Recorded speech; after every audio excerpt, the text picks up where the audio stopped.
playing some nice meditation music. Let's do some breath work together, okay? I'm going to teach you a basic move in yoga.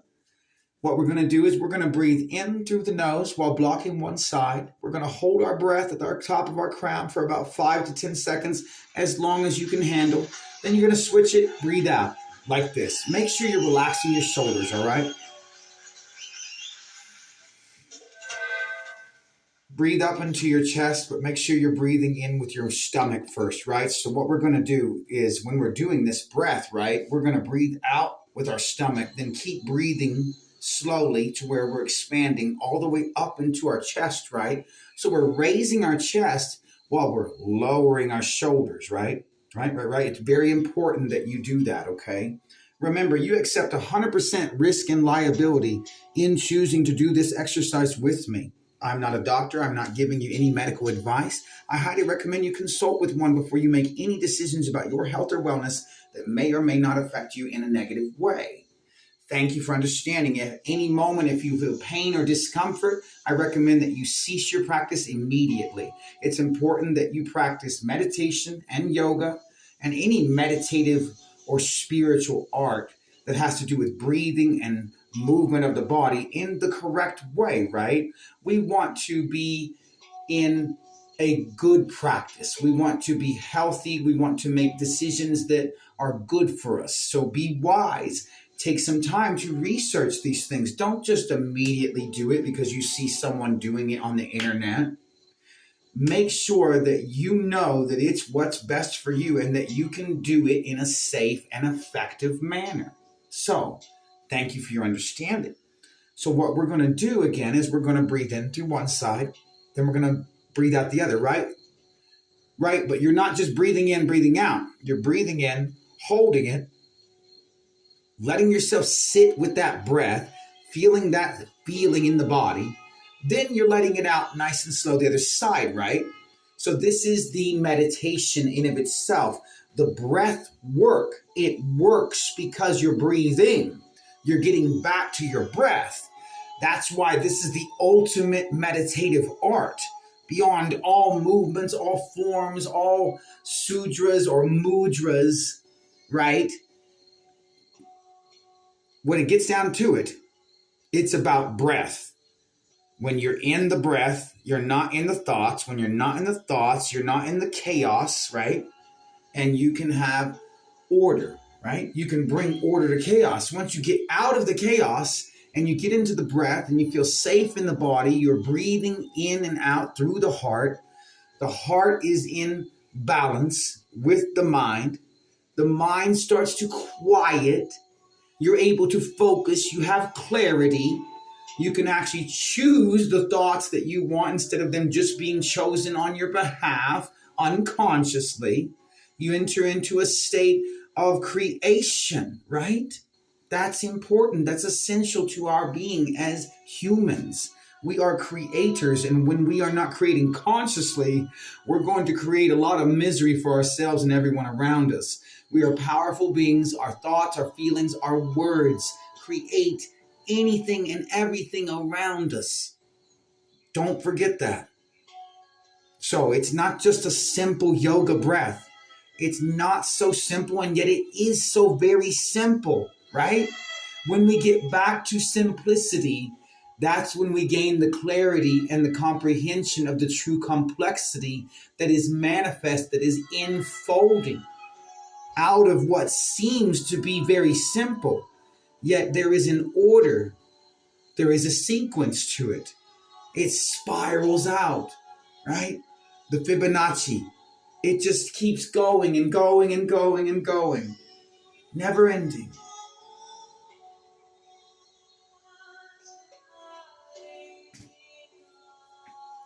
Excuse me while I have a little bit of an eye allergy.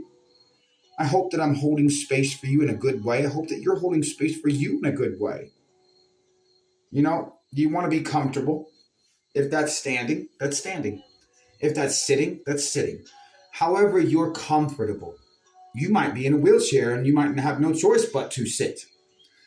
These practices are accessible to any human being. And I truly believe, I truly feel that most humans can know true peace and fulfillment in life from just doing yoga, from just breathing in the right conscious way. Most of us have never been taught or even knew that there was a correct way to breathe, right? When you breathe, you're releasing 95% of the toxins from your body through your breath. So if you're not breathing right, you're holding on to a lot.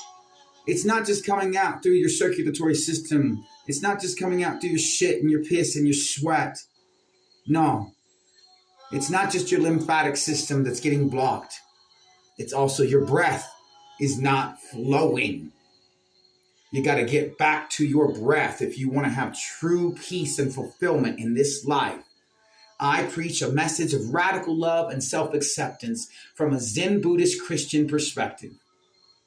And I hope that you will enjoy these meditations and times of reasoning with me as much as I enjoy having them with you. I can't see you, but I can still feel you because everything's happening at the same time. So even though you're watching this later, you're still with me right here, right now. We're together in this moment, and we're going to have a great meditation. So I know you're like, oh my God, you keep going on and on and on. When are we going to get to it? Hey, that's not the point. Rushing to get to some place is not the point, because the destination is not the goal. The journey is the destination. That's the goal, that you're on the right path and you're walking in the right direction. You're always going to get to where you need to be. And what if where you think you need to be isn't where you're supposed to be going? Excuse me as I spit, as I talk. Think about these things. Meditate on these things. They will help you grow as a being. Definitely will help you grow. Meditating on these ideas will help you grow in your mental state and your spiritual state and your emotional state. So, all right. So, first, we got to relax our shoulder. We got to get the stale breath out. There's stale breath, right? We have 4 lobes to our lungs, right? Often we are breathing in our upper chest. We're using weak muscles. So stale air that's low in oxygen just sits and it sinks to the bottom of our lungs. Breath work gets it out. So you're going to have to make an effort here. These are muscles. You're probably not used to using them. If you're not used to using your arms, you go to lift a 1-pound weight at the gym, you're going to be like, oh, God, it's so heavy. And whereas the other dude who's been working out for years, that's going to be like a toothpick in his hands. He's going to be like, you weak little baby, man. Oh, I'm going to pump you up. Look at me. You're so weak and frail. You're so puny. Oh, you poor little baby. Maybe we should give you a dime to lift. Oh, no, that might be too much for the little baby. You know what I mean? Like, stop comparing yourself to others, right? Comparison is the thief of joy. I learned that phrase 2 weeks ago. And I'm so glad I learned it. It's been reminding me to hold on to my peace. Comparison is the thief of joy. Excuse me while I preach. I told you I'm a fucking preacher here. Ooh, I just said the F word. And I'm a preacher. That's right. Preachers are human. We get excited. And I speak words of excitement, not words of curse, right? It's how you use the word, right? You could say dabble dodger. And if you mean it in a derogatory way and you get enough people to start saying dabble dodger towards a specific group of people, eventually they're going to start to have less rights and less freedoms and be marginalized, pushed to the edge, the perimeter of society. Oh, we don't want to be around those dabble dodgers. You don't even have to know what it is. You can just take any idea, and it's so easy to get humans caught up in nonsensical thoughts. And one of the biggest nonsensical thoughts is that they're different than me, and so I don't have to treat them the same way. Because we look at animals and plants and other humans as separate from us, as different, as apart from us, that's how we justify being abusive towards others, towards animals, and towards our world. You can be abusive towards plants. chopping down a tree and attacking it just because you want to move it so you can build a house. I'd say that's behaving abusively towards Mother Nature. You could have chose to be in harmony. You could have altered your plans. You could have went to the architect and said, how can we build around the tree? But instead you just said, it's in my way and I'm going to remove it.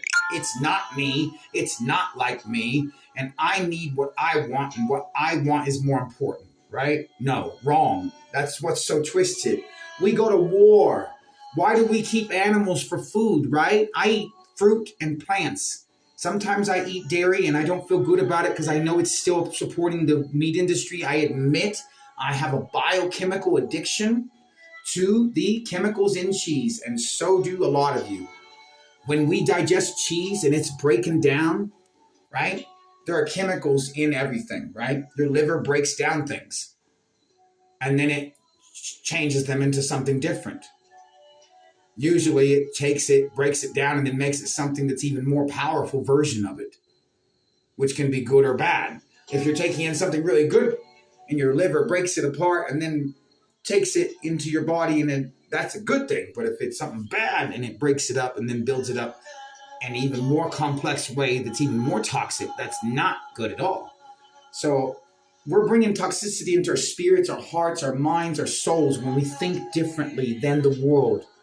We need to realize we're one, that we are one, that there's no separation, that this is just an illusion. Where my nose begins and your ends, we don't know. We can't tell you. If I'm standing next to you, because of the way quantum physics works, the way that the particles in us work, there are more spaces in between the atoms that make up our substance than there are physical things to touch and hold on to. That means that my hand striking this, there's more air in my hand, and there's more air in the wood than there is wood, and then there is hand in the hand. And yet we're here, and we have form, and we have shape, and we have substance. We can think, we can feel, we can create, we can destroy. We are powerful, right? We're powerful beings, and we need to recognize our strength. We can do so much good in this world if we recognize who we are and we get back to our breath. So let's get back to it. Hold it. Relax your shoulders. Good job. Breathe in again. Good job.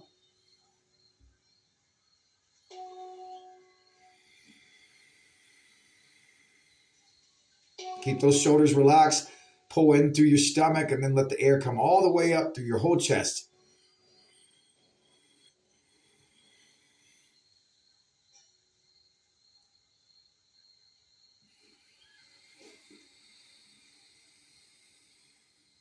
This lowers cortisol so much. Right now, what you're doing is making you feel less stressed, and it's making your body be less stressed, which means there's less stress on your heart, which means it's not having to work as much. There's so many benefits to meditating beyond just the spiritual aspect. There are real physical benefits to meditating, real measurable, scientifically verifiable benefits to doing yoga and to doing breath work. It really does reset your nervous system. It's not hippy-dippy, wishy-washy nonsense. It's not my belief. It's a fact. Now, my belief is my spiritual aspect of doing it, right? Because it's also a spiritual practice. So it's a science, right? Even talk to the Hindus. Yoga is spiritual science. Yoga is a science at its basic level that is designed to reset the nervous system and calm down the human animal and relieve stress and anxiety in the physical body. The biomechanical act of yoga, the biomechanical act of doing deep breath work practice does have real scientifically verifiable effects on the body. Now, of course, when I talk about the spiritual aspect, inner peace, healing your heart and your soul, and finding joy and fulfillment, those are things that are psycho-spiritual, and they can't dismiss that, and I can't claim anything specific because that's about me. It may not necessarily be about you, right? But from just a practice, from just a meditative practice in terms of exercise, in terms of calming the nervous system down, these things are amazing, amazing, and they are definitely scientifically backed up. It's just, of course, the scientists can't back up the spiritual aspect. They're not willing to back that up. Some are. There are some scientists that are brave enough to jump into the psycho-spiritual realm, and I commend them. I do. There are lots of meditating scientists. There are lots of scientists, lots of astrophysicists who are also meditators and who are also Zen Buddhists, right? Because Buddhism is a way of living life. Remember, it's not a religion. Yes, we venerate the Buddha and we look to the Buddha as the one that shows a really good example of how to be human. But we also remember that the first Buddha was Jesus, Yeshua. The Buddha came into the world as Yeshua. That's what most people don't get. The Buddha came about 600 years after Yeshua.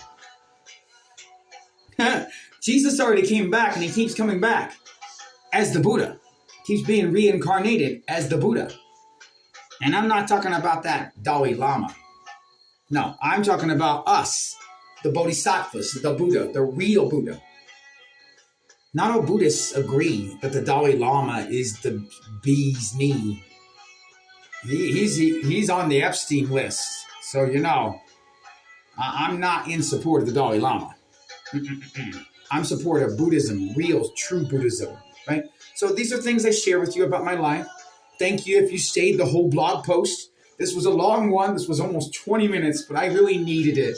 I needed to have a time of connection, even if it was just talking to a screen, because I missed my counseling appointment earlier because he had an issue with his scheduling and I was having issues with my scheduling. Everything got thrown off for me today. Every plan, every idea I had for the day just got thrown up in the air like a whole stack of money in the wind.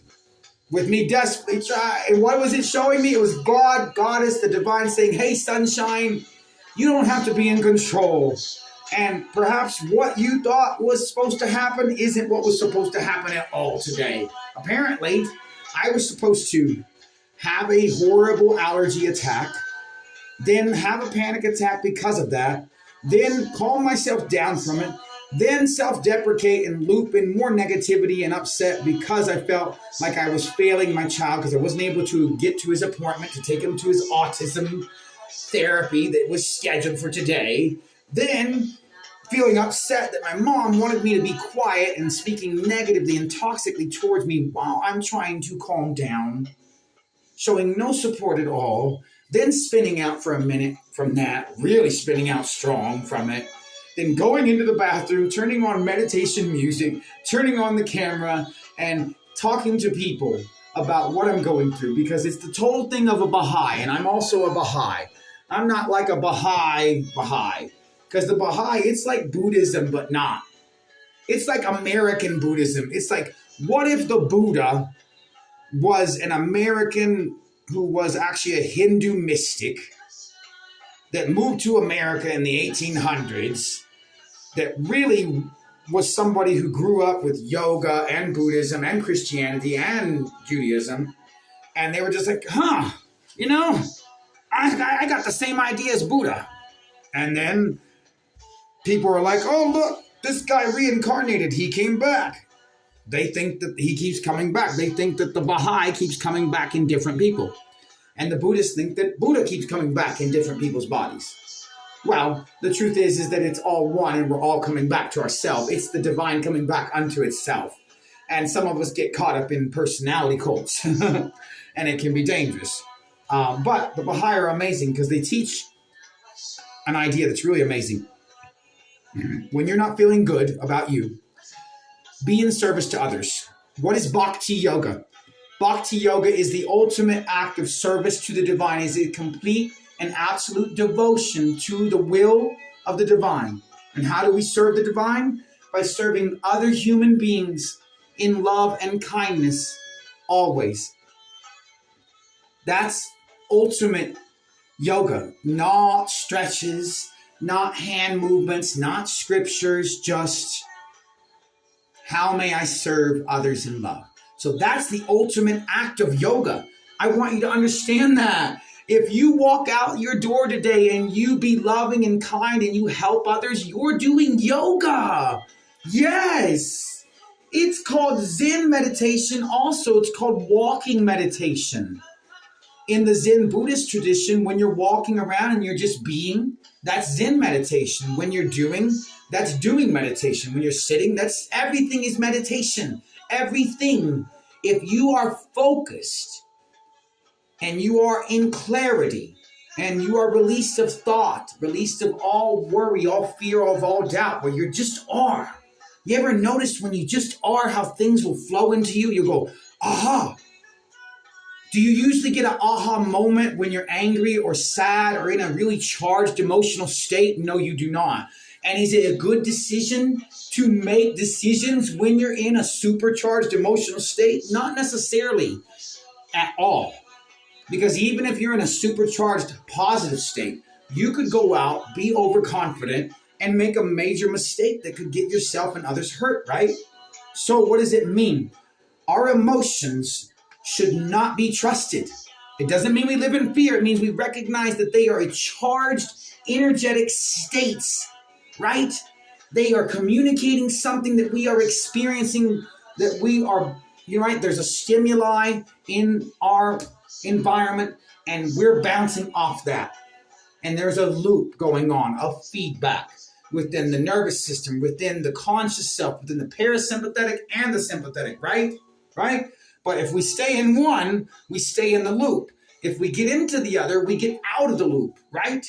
We want to breathe. We want to be at peace. We want to be okay. We want to be all right. And it really is possible. It is possible. You can do it. I can do it. All right. Namaste. Fuck yeah. You're going to have a great day, and so am I. We are in the energy of the flow. We are magnets for nothing but good. I just bless you, and I bless me. I bless our hearts, heart to heart. I bless you and I bless your day, that you would have nothing but joy and peace and love and fulfillment today. And that if you experience things that disturb you, that they would disturb you consciously, that they would stop you in your tracks, that you would breathe and you would get yourself back to a state of peace, that you wouldn't be created by it and that it wouldn't create you, that you won't get caught up in loops, that you'll be able to step out of them and breathe and know that everything's going to be all right. And the more you do it, the more you feel okay doing it. The more that you practice riding a bike, the easier it is until you get to the point where you're not falling anymore. And you just jump on the bicycle without any anxiety, without any worry, and you speed down the road. Man, it's time to seize our destiny, baby. Woo! So what that we fell? So what that things did not go any way that we thought they should have today? What if things are going the way that they should, though? And all we have to do is just let go and trust and surrender. Yes, we still have plans. Yes, we still have ideas. Yes, we still have ambitions. But we make sure that we're not in a charged, energetic state when we move. That when we go to move forward or backwards, to the left or right, when we make any choice, that it be with the breath, that it be in calmness, that we search ourselves and we say, is this what's best for me? And if we know it as a body sensation, as a feeling in our bones, then we know it's the right thing to do. And we move without hesitation. We take the massive action. We collapse the wave field. You move. You step forward. Life says, all right, it's time to deliver into their hands everything they want because they're finally ready enough to be brave enough to step up and hold the catcher's mitt. Time to strike them out the box, man. Woo, baby. Here we go. We're in the big leagues. We're in the big leagues and we're striking them out. We're striking them out.